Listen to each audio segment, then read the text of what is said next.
Hi guys, so you're welcome back to another video. So in this video, we are going to actually quickly look at how to create our high fidelity wireframe. So let's go over to a new page and then bring in a frame. So to bring in a frame, I'm just going to click here and go over to desktop. So we're going to use the desktop frame that has the width of 1440. So I'm going to zoom out a bit and rename this to wireframe. Let's change it to desktop wireframe. So now the first thing that we're going to do before we go further into anything, let's quickly set up our grid. So you can decide to either set up your grid here or probably like set it up in this other panel right here. You can just click on this add and set it up here.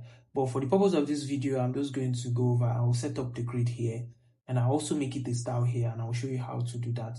So we are going to change this to a column grid because we want to use the column grid for this. And the standard count for the desktop column grid is 12. And then we are going to leave this as stretched. And let me see, let me change this color. I want like another color. Let me see how this looks. Okay, I like this.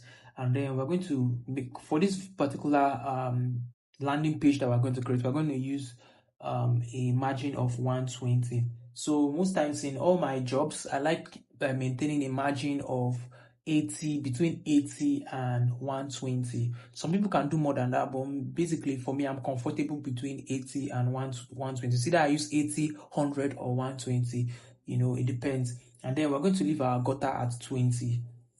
So I think this is it. So the next thing we are now going to do is that we're going to add this. Okay, you know what? Let's remove this and let's remove it. Let's quickly create the same thing that we just created. Let's create it over here.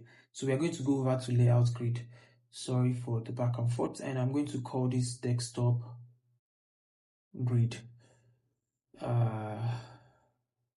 Desktop column grid. Column grid. All right, so now that we have that, we're just going to set that up to what we have before. So we're going to just add colon, and just like we said before, the standard for desktop is 12, and then we're going to change this to 1E, 1E, 1E, and I like this like this. So I'm just going to change this to our margin, which is 120, and we're going to leave the gutter at 20. So now that we have set that, we're going to create style now. So let's also create our mobile style quickly, so we don't have to actually do that again when we want to. So we are going to say mobile colon grid.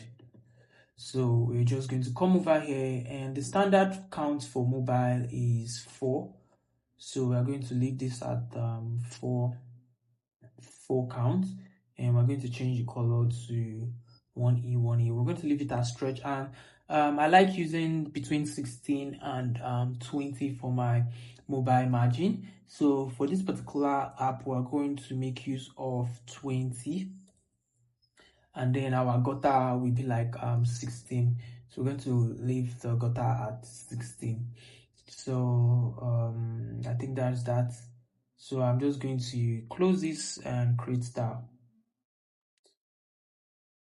So you can always come back to edit it. If you want to edit it, come over here and set anything you want to set. So now that we've done that, we're just going to quickly come over here and change the layout grid and use. So this one are pre-custom made ones that we have. You can see material 3 design kits, but this is the ones we created. So I'm just going to go with this. This is our 120 margin, and this is what we have as the space to create.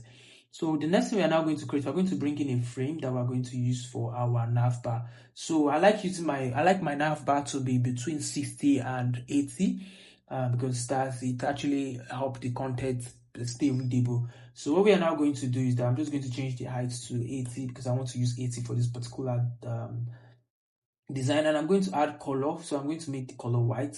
I know it's not visible, but we're just going to leave the color as white, and I'm going to push this to the top. So now that we have this at the top, I'm just quickly going to add some few details. So now I'm going to change this to logo. So this is where we're going to have our logo, and make sure this is inside of the nav frame. Let's quickly rename this. Some people call it navigation bar and all that or whatever. So I'm just going to call this navigation bar because this is what I like calling it. So I'm going to call it nav bar. And then I'm going to go over here and we're going to use our typography, our preset typography that we have already used. So I'm just going to keep this as the semi-bold. So let me just push this to the top.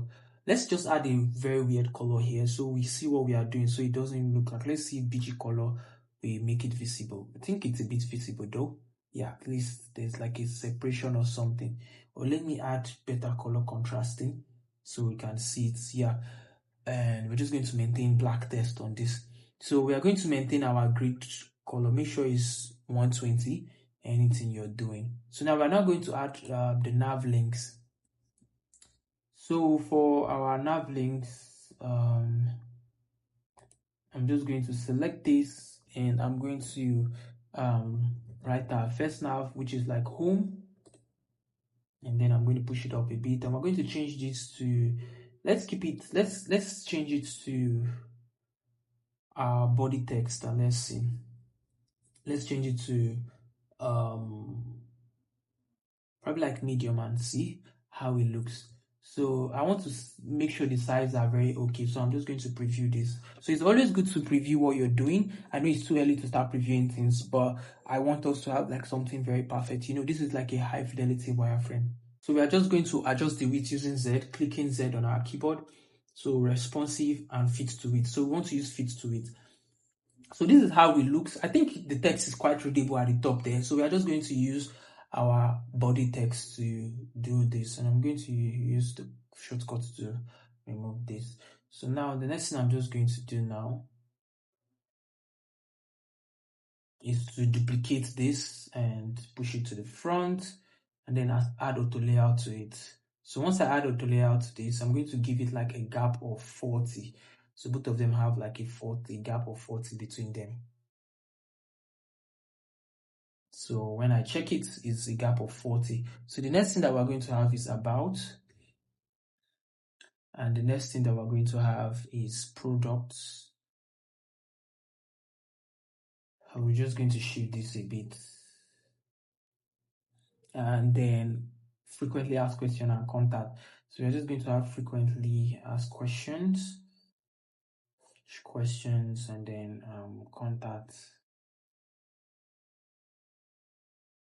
Yep, so let's just leave contact there.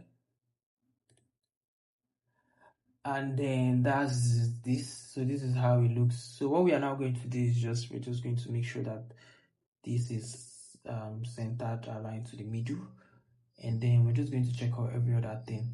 So the next thing now that we're going to do now is to create our buttons, but let's visualize this. So you see how it looks at the top here. I think this is okay. So now the next thing we're going to do is to create our button. So let's quickly create our button. So to create a button, let's go outside. So our call to action for this is join the wait list. So now that we have something like join the wait list, I'm just going to use Shift A.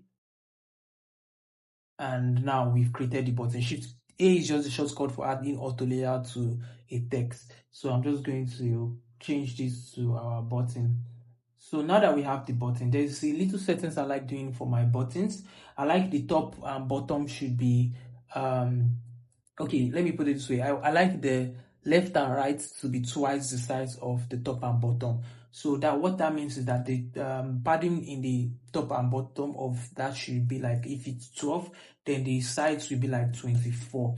This is what I mean. So we're just going to add color to this. Let's quickly add like our black color to this.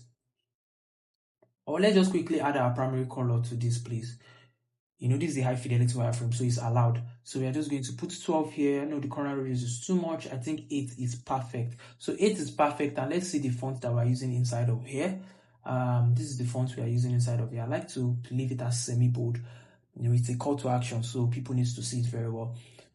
So now that we've done this, the first thing we're going to do now is to make this a component so that it becomes part of our assets. So whenever you go here, you now see it on that asset. So we don't have any assets now. So basically the button is the first asset we are adding to our assets panel. So we are quickly going to make this a component, and this is a component. So now we're going to make like a couple of variations before we move forward. So we are going to create make this a variant, add a variant to this. So I'm just going to select this and change this to state. So we want to have like different states for this particular button. So the first state is the default state when, it's the default state. And the next state that we're going to have is the hover state. So let's just reduce the opacity of this. So I'm just going to detach this because we need to reduce the opacity. Or let's not detach it, let's go back. Let's just reduce, let's just increase this. Let's increase this to 700. I think 700 is too much. Let's do 600 and see. Okay, no, 700 is okay. So don't forget, we are not detaching it anymore. So don't detach it. Don't detach at all. So now the final, we're now going to create another variant. So this particular variant now will be the outline button. So we don't need the fill. So we are going to turn off the fill and add the strokes. So for the strokes, we are going to use our primary color for the strokes. So this is what we have now. So now I'm just going to push this to the top and see how this goes. So now we are now going to edit this and give them naming. So this is, let me go up and so you can see. So this is the default. And this is like, this is the hover state. So let's change this to hovered. So this is when we hover on the button and this is like the outline. So this is like the outline. So now that we have this three states, so I want this content to be editable. So I'm just going to click on the tree content and we are going to add like a component property to this. So we have not created any property, so I'm just going to add a property to it and we're going to say text content. We're going to name it text content. So we're going to leave this as default content and create the button. So now that we have done that, we can now take this, we can now copy this particular button now. Cannot copy this particular button, copy the button and then come over to our nav. Make sure the nav bar is selected and pasted. So now it has been pasted here. So let's move this to this. And since we want to maintain default, so I can even add it inside of this component that I've created here. So let's make sure it's inside of our nav bar. So this is like the nav links. So we're just going to say the nav links. We're going to call this nav links. So these are the nav links or probably page links. No, nav links are okay. So we have like all the nav links here, well arranged. So we are now going to move this to the side and make sure it's, so we are going to add one more. We're going to make this also an auto layer. We're going to add an auto layer to this also. So I'll make sure that it's 40, the gap is 40. So I'm just going to bring this down. And then there's one last thing I want to add. I want them to be able to select their country. Let's just add a little box here that we'll use to host an icon. So the icon might just be like 24. So let's lock the aspect ratio and change it to 24.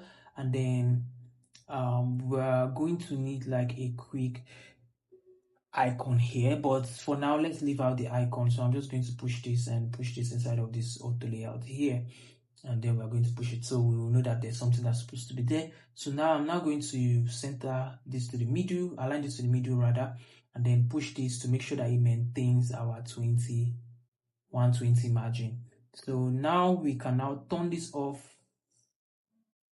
Can now turn off the fill. Now that we've turned off the fill, you notice something, we can no longer see the nav links. So I'm just going to change the nav links to our black color, color selected, and then I'm going to go over to black and change it to black. So let's see how that looks now that we have it here. So now you see how it looks. So this is what we currently have. This is our nav bar that we're going to be using for this. So finally, let me push this button out here. And now let's push the nav bar outside of here and add a little color to it. So let's add our white color to it. So it's going to be white. It has a white background. And then I want this little, let me take it back and show you something. I want to have like a little line to separate it to indicate that, because now there's nothing indicating it, differentiating it from the background. So what I'm just going to do, I'm just going to add a little gray outline to this. So I'm going to add like an outline, and then we're going to customize and have it show only at the bottom. So this is it, and this is how it looks. So this is what we want. But for this, I think we can just change the stroke to like 0.5, so it's not too much, and I would like it to be outside. And let's see how it looks. So yeah, it's faint, but I like the way it is. So this is what we want. And now I can now drag it outside of here Now we can see our navbar. We can now make it a component.